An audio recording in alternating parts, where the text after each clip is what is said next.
All right, welcome to the Jazz Piano School podcast, episode number 186. I hope you guys are all staying safe, staying inside.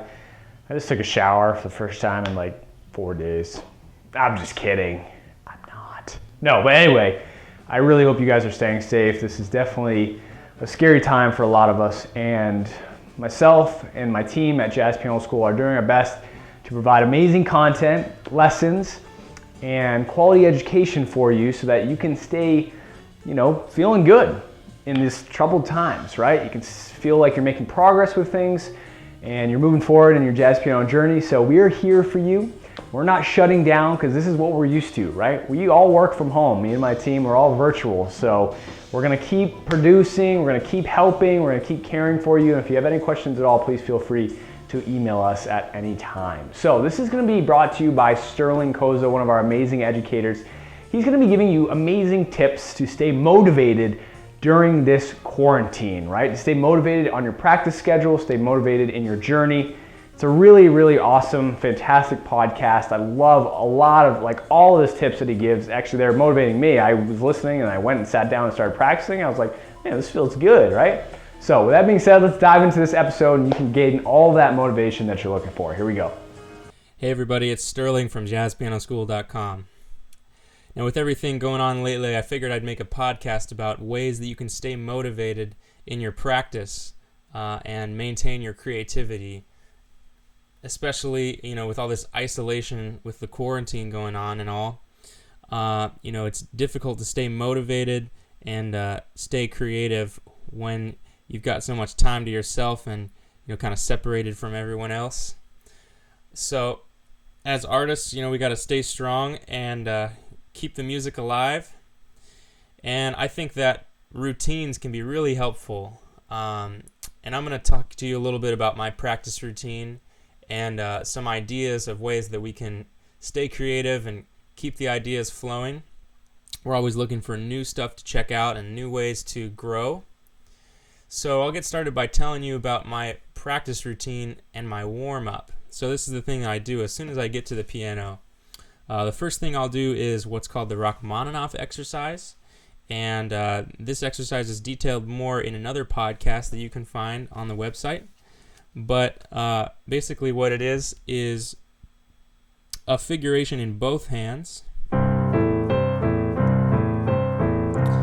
And it changes one note at a time. Usually 4 repetitions, but you can even expand it. And once you get through all 4, you change back up to the next key. And this is just a great way to get the juices flowing, get the blood flowing in the hands.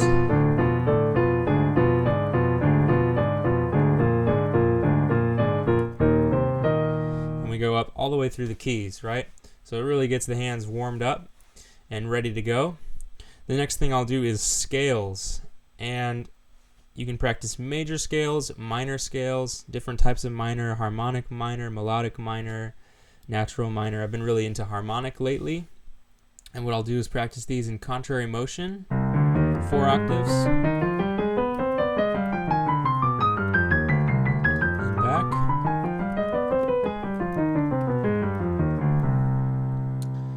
And next I'll go into tenths and sixths. And then the sixths.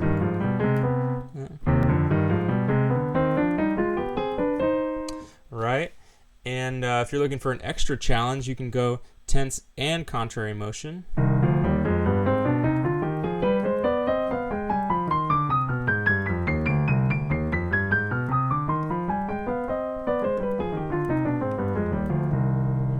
You can do that with the sixths as well. And once you move on from scales, always some arpeggio practice is good. Making sure you maintain that smoothness. You can practice tenths and sixths also.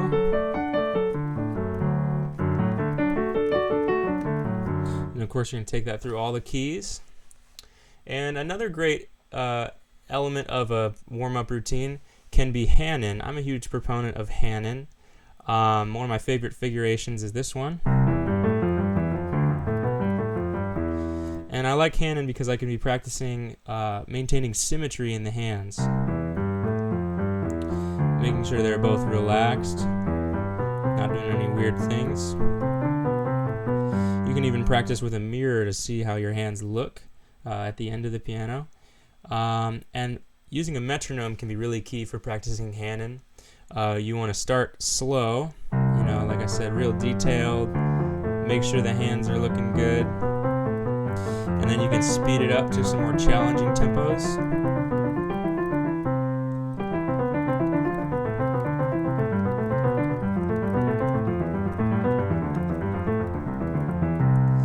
And that metronome can be really handy. You want to start slow, and you can bring the tempo up gradually, incrementally, until you're up at some faster tempos.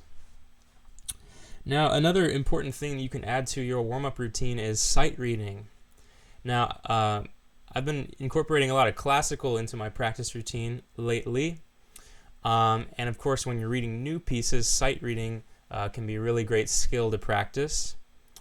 And recently I've been playing a lot of Bach. One of my goals for this period has been to work on the Bach inventions. Those are the two-part compositions. And my goal has been to learn all of those and eventually get them down by memory. People usually start out with number 1 in C major.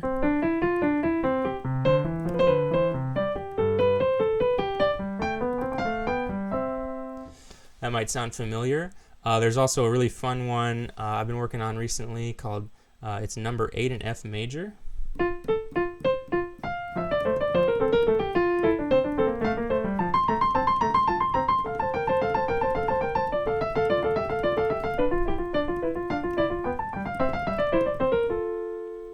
So that's a good one as well.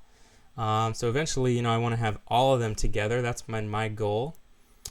So that brings us into the jazz portion of our practice session. Goals are a really great way to keep motivated and to always be working towards something new, right? So what I'm going to talk to you guys about today is some goals that we can set for ourselves and some ways we can kind of organize our practice over a long term, right? So one that a teacher recommended me a while ago was sort of a blues a day challenge, right? The idea is the blues is such a simple form, yet it can have so much variation, right? So what would a blues sound like if you played it on one day versus the next? It's probably going to sound different. So you can actually record yourself improvising over the blues, and you can even do like a 30-day challenge. Say you did like a 30-day blues challenge.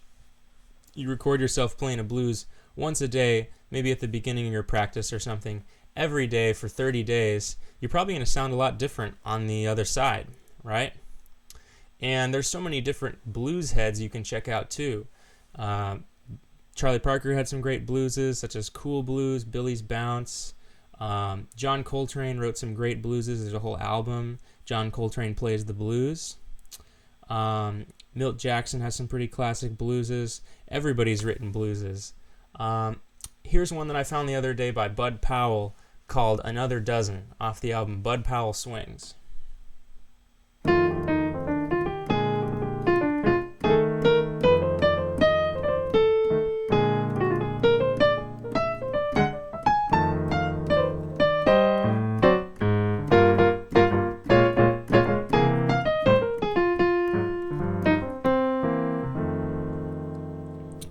Right, and I might improvise over that one differently than I would if I was playing, for example, Blue Train or something like that. So you can experiment with different blues heads each day, and this can be a fun way to learn new tunes and learn new blueses. Especially get tired of maybe playing Tenor Madness every time. Let's look for some new blueses. So that can be a good goal. And you can check out music by composer too. So as I said, I had this Bud Powell blues. There's also a really great Bud Powell tune that I enjoy called Celia, and I think I found this one off of The Amazing Bud Powell, and this tune is a really great 32-bar tune, and it has a really famous solo break at the end of it, so checking out solos can be really fun too, a fun way to organize some goals. But here's the tune Celia. and I'll play you guys the solo break at the very end.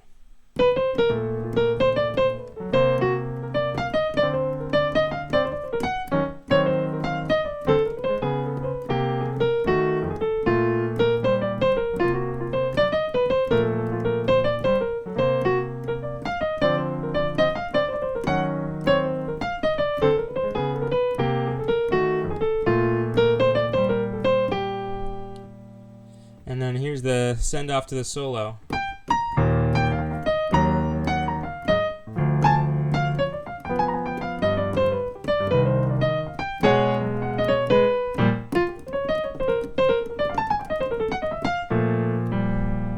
Man, so that's a heck of a solo break. And a great tune to check out. It has a bridge also. Goes to G minor and everything. Just for the sake of time, leaving that out. But, Bud Powell's got some great tunes. Celia, Whale, Oblivion, Glass Enclosure, some really great Bud Powell tunes in there. Parisian Thoroughfare also. So investigating tunes by composer can be a really great thing to do also. For example, if you had a goal to check out Charlie Parker tunes, you could check out the Charlie Parker Omnibook, which has a whole library of tunes. And many of those are actually contrafacts, right? Contrafact being a tune based on the chord changes of another standard. So tunes like Ornithology based on How High the Moon. Let's see, what else? Moose the Mooch, a rhythm changes tune based on the changes of I've Got Rhythm. And, a good challenge for especially jazz piano can be playing some of these tunes in two hands. Right, so if we had a tune like Donna Lee, for example,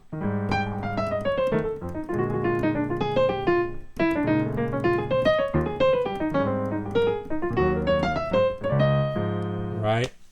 If we had that tune, what if we tried to play it in two hands? Let's see how that goes.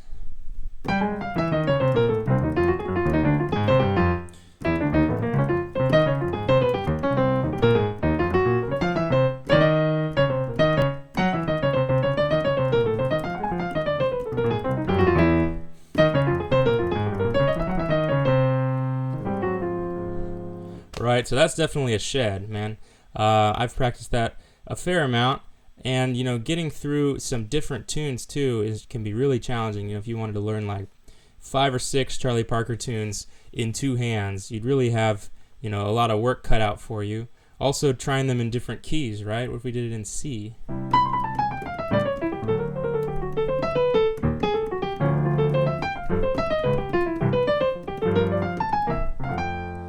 Right, and then you go to do two hands.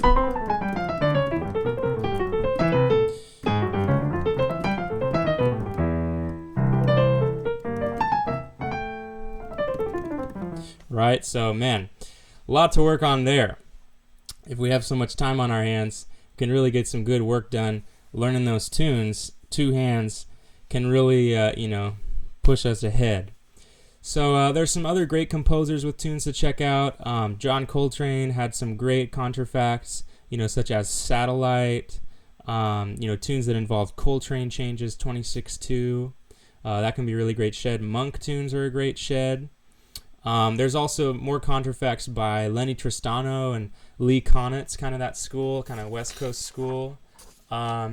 There's a tune called Subconsciously, based on the changes of What Is This Thing Called Love?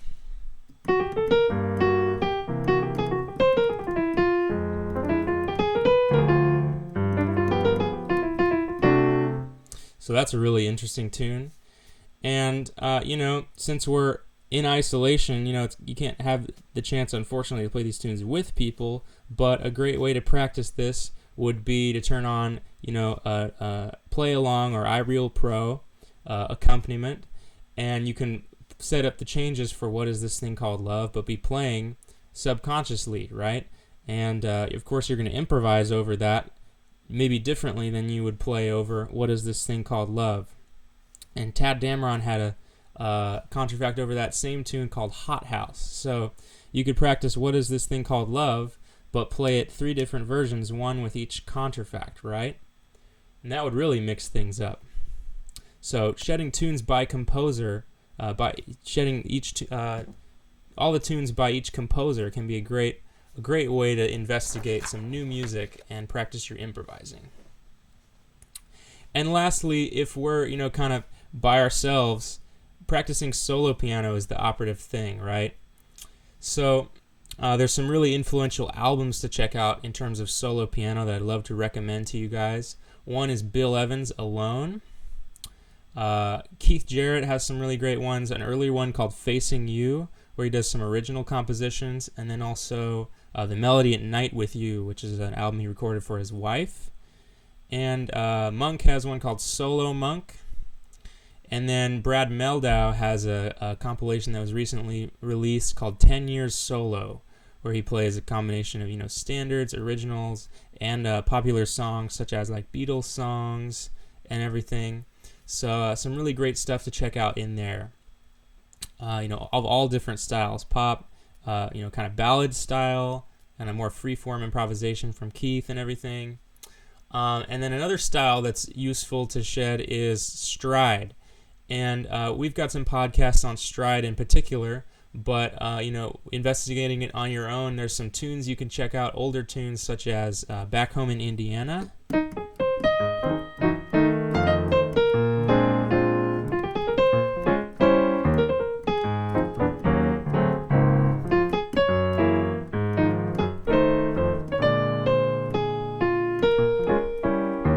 Same changes as Donna Lee, right? That's what Donna Lee was based on. Other tunes like Fats Waller, Honeysuckle Rose.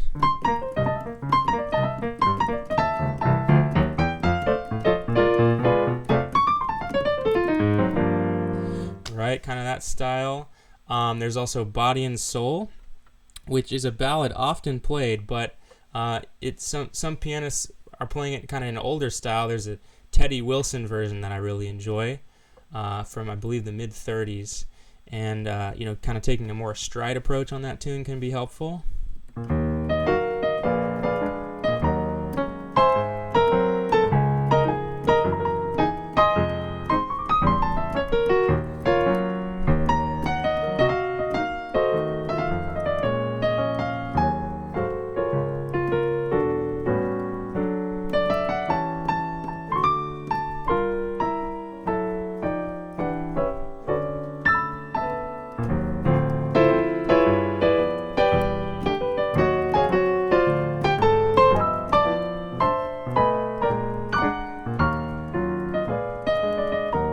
And so on.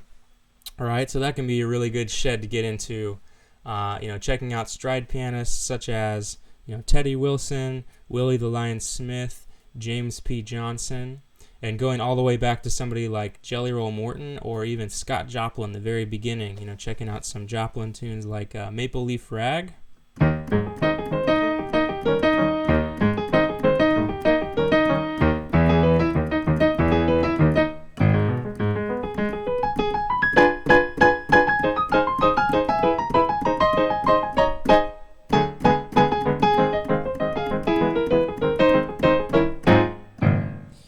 Right? So plenty of stuff to work on. So I hope this gave you guys some ideas of some new things you could practice, maybe ways you can work in a routine with a warm-up, some technical practice, some sight reading, some classical, practicing some solo piano, learning tunes, and of course transcribing tunes and solos, transcribing solos. So, that can be a way to keep us busy and keep the momentum going. Stay creative, stay inspired. So I hope this helps, and I'll see you guys soon. Thanks. All right, wasn't that awesome? I just love hearing Sterling talk about all those motivational tips. So if you guys haven't followed us, definitely subscribe down below, and we release a new Jazz Piano School podcast episode like the one you just watched every single Wednesday, a new lick of the week every single Monday. And all of our content is also on our website at jazzpianoschool.com. So please feel free to go check us out. If you have any questions or comments, leave them down below. Have a fantastic day. Stay safe. Please don't go outside, right? And as always, happy practicing.